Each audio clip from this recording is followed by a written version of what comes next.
السلام عليكم، ازيكم يا بنات؟ عاملين ايه؟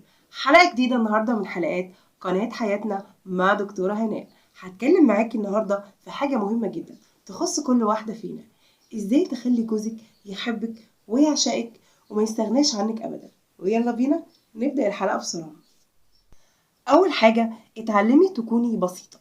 يعني ايه بسيطة؟ يعني ما تتقلديش حد، يعني تكوني على طبيعتك، يعني تكوني غير متكلفة. ما تحطيش مكياج اوفر، ما تعمليش عمليات تجميل، ما تقلديش حد، ما تلبسيش لبس اوفر. خليكي طبيعية جدا وبسيطة جدا. ودي حاجة مهمة جدا. كل الازواج بيحبوها، بيحبوا الست الرقيقة البسيطة، المكياج الهادي، اللبس الهادي، الحاجات الشيك الهادية. ما بيحبوش الحاجات المتصنعة المتكلفة. كل دي بتنفر الشخص من الإنسان اللي قدامه. بصفة عامة في الحياة أي إنسان بينفر من الإنسان المتكلف المتصنع، لكن الإنسان اللي على طبيعته البسيط كل الناس بتحبه. فخليكي أول حاجة بسيطة ورقيقة. تاني حاجة، لازم تكوني واثقة في نفسك. اتعلمي ازاي تكوني واثقة في نفسك.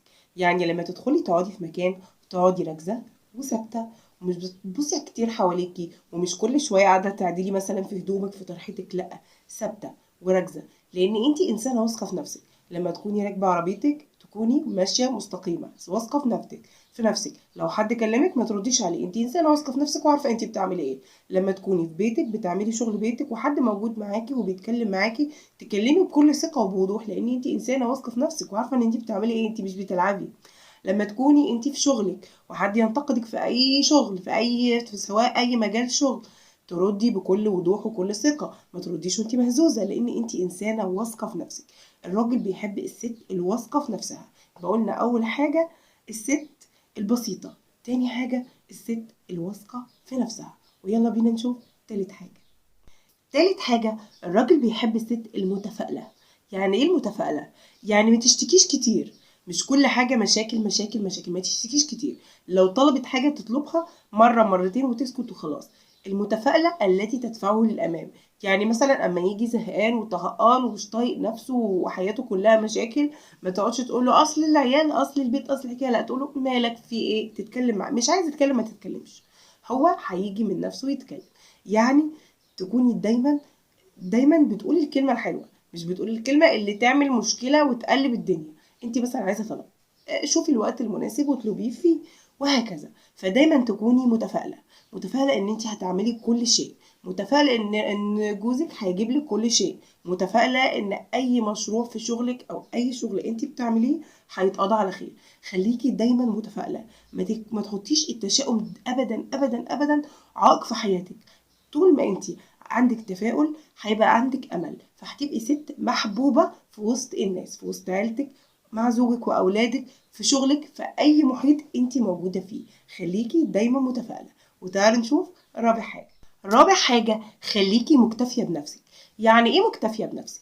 طبعا دي جزء من الثقه بالنفس. اول حاجه انا واثقه بنفسي، تاني حاجه مكتفيه بنفسي. يعني ايه مكتفيه؟ يعني مش عايزه اطلب من حد حاجه. كل حاجه انا بفكر اجيبها او اعملها بحاول اعملها من نفسي. فانا دلوقتي لو طلبت حاجه وما اتعملتليش اقعد ازن مره لا، افكر ان انا اعملها بنفسي. ان انا ما اطلبش الكلمه الحلوه، قولي انت حلوه، قولي انت جميله، قولي انت عملتي كذا النهارده حلو، قولي لا. ما تطلبيش، خلي الاخرين هم اللي يجوا لحد عندك ويقولوا. انت تعملي الحاجه الحلوه وتسكتي، يعني زي ما بيقول بالمصري كده، اعمل الخير وارميه البحر. فهو ده اللي احنا نعمله، ان احنا نكون مكتفيين بنفسنا. طول ما انت مكتفيه بنفسك هتلاقي الشخص اللي قدامك بيحبك، زوجك هيحبك، اسرتك هتحبك، حياتك في عملك هيحبوكي، لان انت ما بتطلبيش حاجه، انت بتعملي كل حاجه بنفسك. بتعطي اكتر ما بتدي. ما تفكريش ان ده هيقلل منك، لا بالعكس، ده هيخلي الاخرين يحبوكي وينجذبوا ليكي اكتر، وخصوصا زوجك. تعالوا نشوف ايه بعد كده. خامس حاجة خليكي إنسانة طموحة. ما تخليش نفسك حياتك مقفولة.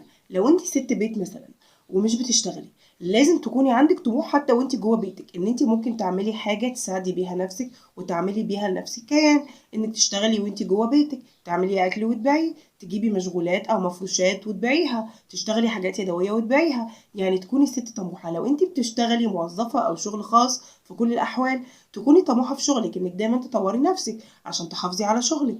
فدايما تكوني ست طموحه. طول ما انت طموحه وعندك ثقه بنفسك وبسيطه ومش متكلفة، هتلاقي الشخص اللي جنبك بيحبك وخصوصا زوجك. وثانيا هتلاقي كل الناس بيحبوكي، سواء زملاتك في العمل او اسرتك. لازم تكوني طموحة. حطي الطموح قدام عينك وما تخليش حاجة تجيب لك اليأس ابدا، لان الدنيا كلها مليانة صعوبات وعراقيل. مفيش حد فينا اشتغل او عاش في الحياة وما كانش عنده صعوبات. كلنا عندنا صعوبات. ما تخليش اي حاجة تقف عائق قدامك. ولو اي مشكلة او اي عائق وقف قدامك، ما تستسلميش ابدا. يكون عندك طموح. طول ما عندك طموح وبتطوري من نفسك ومهتميه بنفسك، الانسان اللي جنبك هيحبك. لان مفيش اي انسان بيحب اي انسان ساذج ما بيعملش حاجه في الحياه غير متطور. لا، الناس دايما بتحب الانسان المتطور، اللي عنده طموح، اللي بيحب يطلع لفوق، اللي بيحب يكون احسن وبتقلده. تخيلوا كمان الناس بتحبه وبتقلده. لكن الانسان اللي يعدي السنين ونسال عليه نلاقيه زي ما هو، مفيش اي تطور في حياته. ده الناس دايما تقول ايه ده مفيش اي حاجه كده. ده بيعمل ايه في حياته؟ ده ما بيعملش حاجه، عايش بيعمل ايه؟ لازم الناس بتحب الانسان المتطور الطموح. خليكي طموحه وطوري من نفسك واهتمي بنفسك. ويلا بينا نشوف ايه اللي بعد كده. الحاجه بعد كده اللي هكلمك فيها حاجه مهمه جدا، لازم تكمليها معايا للاخر، وهي علاقتك بربنا. عايزه اقول لك حاجه، طول ما انت علاقتك كويسه بربنا هتلاقي كل الامور بيتيسر لك. هتلاقي اهلك بيحبوكي، هتلاقي زوجك بيحبك، هتلاقي مهما تقعي في مشكله بتطلعي منها. الحمد لله. يعني مش هتكلم عن نفسي، انا مريت بمشاكل كتيره وكل حاجه الحمد لله الواحد بيطلع منها. هتلاقي نفسك مهما مريتي بمشاكل بتطلعي منها. مهما واجهتي ناس سيئين في الحياه ربنا بينجيكي منهم. وسبحان الله هتلاقي ربنا بيوقف لك ولاد الحلال الكتير، اللي هم يساعدوكي ان انت تخرجي من ازمات الحياه. فعايزه اقول لك علاقتك بربنا دي مهمه جدا. هتنور وشك، هتساعدك ان انت تخرجي من ازمات الحياه، هتساعدك ان انت تربي ولادك. ولو كنتي بنت هتساعدك ان انت في دراستك، هتساعدك في شغلك، هتساعدك انك انت تلاقي الانسان الكويس اللي يريحك بقيه حياتك. فخدي بالك، خدي بالك من العلاقه دي. ما تطلبيش من حد، اطلبي من ربنا. اقعدي مع نفسك كده، ارتاحي واتكلمي مع ربنا. حتى لو انت مش لاقيه حد تتكلمي معاه، فضفضي، اتكلمي براحتك مع ربنا. اطلبي منه اللي انت عايزاه. هتلاقي، صدقيني صدقيني، هتلاقي حاجات بتتفتح لك في الحياه بتدل على ان ربنا واقف جنبك. ويلا بينا نكمل.